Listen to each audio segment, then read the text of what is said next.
Stage 4. Dahil si Lord talaga, baka nakuha mo na ang tumbok mo ang kagustuhan ni Lord. Di ba sinabi ko sa iyo? Gumawa ka ng paraan kung paano mo ang lahat ng kagustuhan ng kasayahan ng Diyos sa iyo. Kung binigay mo sa Kanya yung talagang buong buhay mo at sarili mo at sinurin mo sa Kanya, ibabalik ko anak ay malinis ng lahat. Sa pangalan ni Jesus. Pero yung lahat yan, tignan mo, halos wala pa na. Clear na. Una-una pumunta ka dito. Medyo makapoy-kapoy pa, no? Oh, pati siya, Mr. Dia, medyo malungkot. Ngayon, masaya. Dahil walang posible sa Diyos.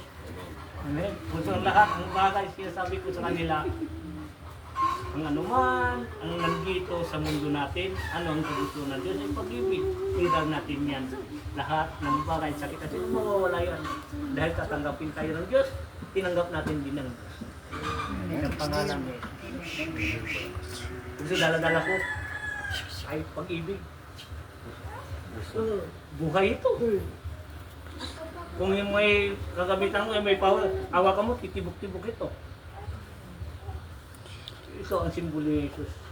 Ang tatak niya, puso na gabi. Pag-ibig. Puso ang lahat ng bagay dumating dito. Yung stage 3 and 4, ngayon nagtatrabaho na. Ano po? Magaling na. Hindi na tumatawag. Mon, Hindi naman. dahil wala na sila kailangan. Wala na, tibay na. Very good. Kung may kailangan ay Tatawag ulit. atau paiyak-iyak ba? Dahil kumusta ka ama? Namimiss Sige lang. kita. Tagal na kita, naalala ko po kayo. Ngayon, ay salamat. Ay, naalala mo pa ako. Ikaw, kumusta pa? Ama, may gitna 3 buwan di ako makakatulog. Kasi ako may sakit. Hindi mo ako kumusta. Dumunta ka lang dito, may sakit ka. Kung tunay mo ay nakilala at kumusta, huwag ka magpagsabi may sakit ka. Kung pumunta ka din, wala kang sakit. Kung sabihin mo sa akin, ama, magpagamot ako, pwede pa yung pakinggan ko. Kung sabihin mo, kumustahin mo ako, katapos ngayon, may kailangan ka. Ang masasabi doon, kumusta ba? May kailangan kayo. Pursong lahat yan. Kung tunay niyo ako gawin kapamilya, kung kahit nalinis na kayo, magaling ka na kayo, mamastal kayo bilang isang pamilya. Hindi lahat ng bagay patapos. Ay, hindi naman ako sumisingil sa inyo. Mabuti ako at naglilingkod sa inyo. Hindi ako humihingi. Walang sahod. Kung nagbigay kayo galing sa puso ninyo, yun lang ang pera ko, pagkagastusin ko pagkain ko. Kung hindi kayo magbigay, salamat. Basta importante, magbalik loob kayo sa Diyos.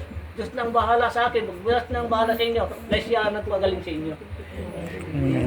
Yung mga wise sabihin nila, ni-wise sila ang sarili nila, hindi nila alam, minamatyagan sila ng Diyos. Ang gusto ng Diyos, kahit wala kang pera, magpatotoo ka, ako ay nasa iyo. Amen. Hindi nila sa bibigay mo, anuman, kung hindi ka totoo, useless. Pusong iral namin dito, pag-ibig. Buhay na Diyos dahil ang Diyos ang umiiral at kumikilos sa lahat. Dito lang sabi nila, paano ka kakain, Ama? Huwag mo ako problemahin, ang problemahin mo yung sarili mo. Magbaano ka magbalik loob sa Diyos. Dahil kung ako, asarami, kumusta ka ma? Ano sa palagay mo? Nandito ako, lagi dito ako. Nandito naghihintay lang sa inyo. Yun, kayo. Ama, may sakit ako. Nagkukumusta ka sa akin, ko pala. Ang kailangan doon, kung magkukumusta kayo sa akin, yung kumustahan mo kayo, kung masagot ko, mabuti, ganito ka rin ako. Wala pagbabago, naghintay lang kung halimbawa may naramdaman kayo at ako ay nandito sa inyo. Huwag mo niya ako mapal. Tama, hindi? Yun lang ang aking sasabihin. Maraming salamat. Mauna na po ako. Okay po. Okay po. Makakarinig ka ng salita dito. Maganda, hindi? Maganda po. Para pagbabago ng lahat yan. May bisita po kasi ako sa bahay. Very good. O, sige. Salamat. Okay, sige po. God bless po.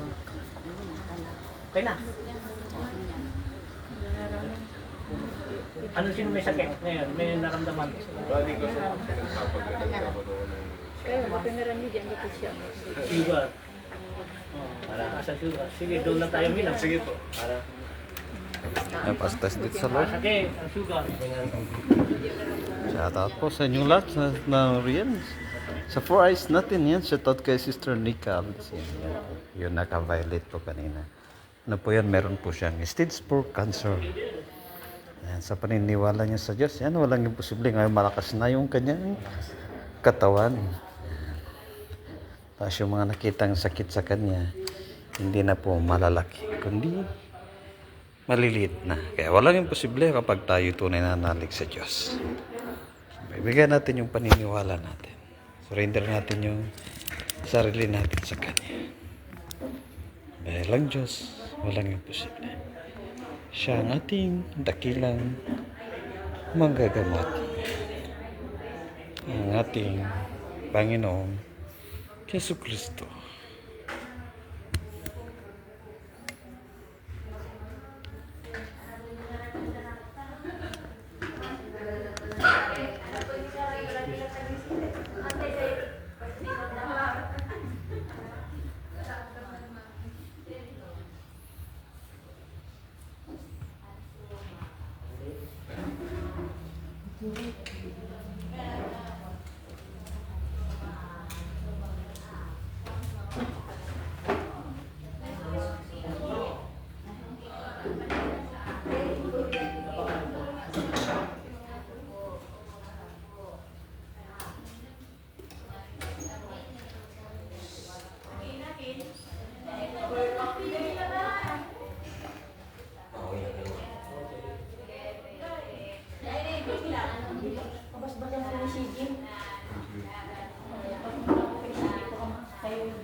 Yan, shoutout po Rosemary Sabala Fernandez. Yan, sa lahat po ng Maria.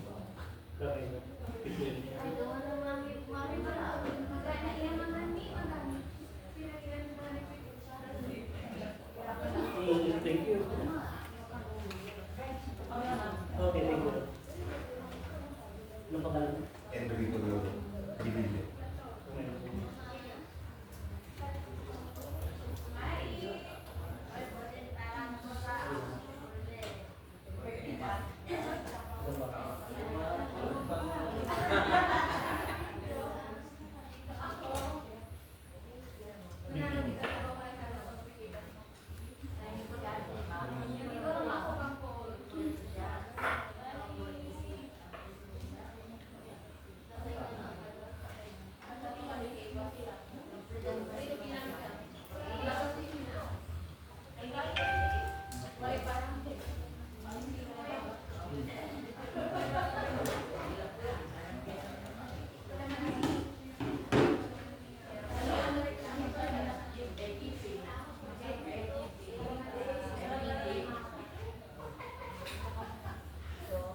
Ang siya tayo kay Sister Aurora Gabat.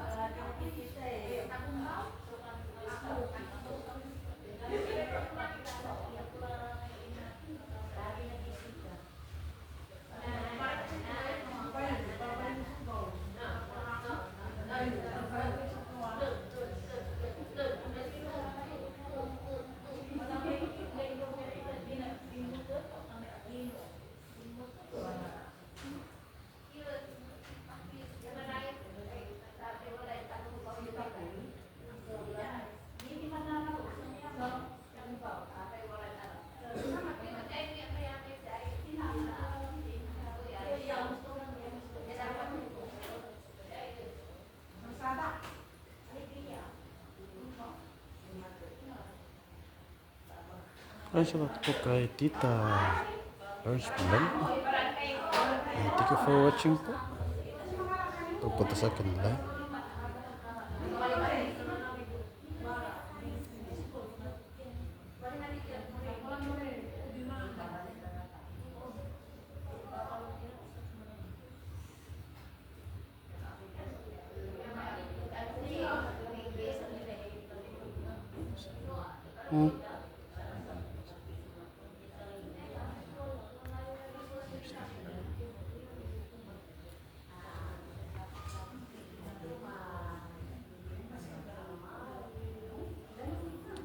Saan ba? Ibang yun.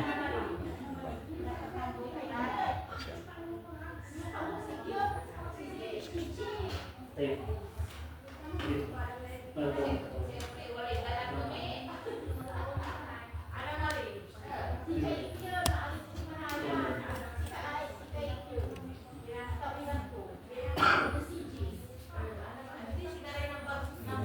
Tunog na.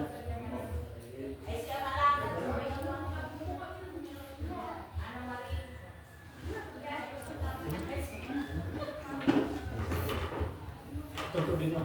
Kung may naramdaman, inom ka lang tulog na. Ano pa naman? Ano pang meron sa'yo? Maliit na.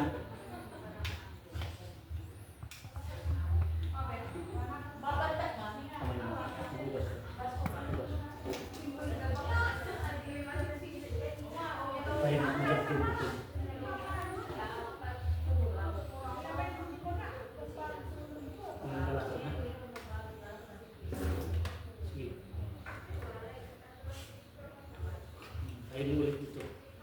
Ang tunaw na isa ito. Ang tunaw na.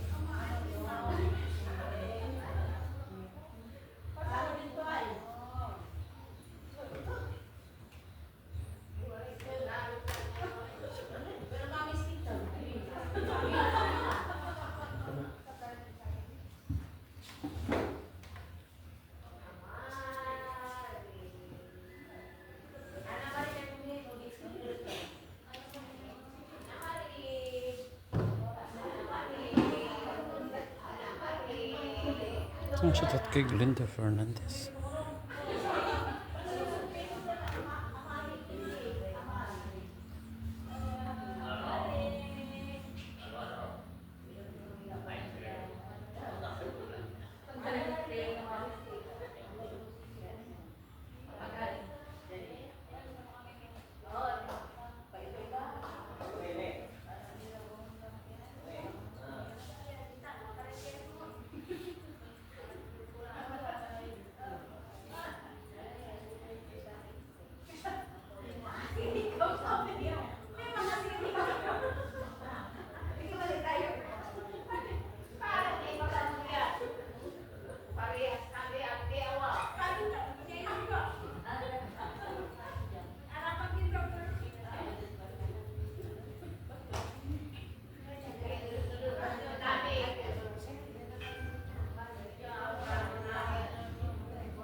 Kasalam ha?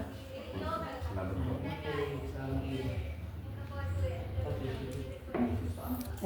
Kinilabog ka na po. Ginawa ka na. Opo. Maraming Okay po. Alright, thank you for watching and God bless po sa inyo. Okay, thank you rin po. Ayan, salamat tayo kay Lord. Ayan, tapos na po yung gamutan. Hindi. Hindi naman. Bahanan sila kanila. Nandito lang. Alright, thank you for watching. Hanggang maliit lang. And God bless po sa inyong lahat. Good night.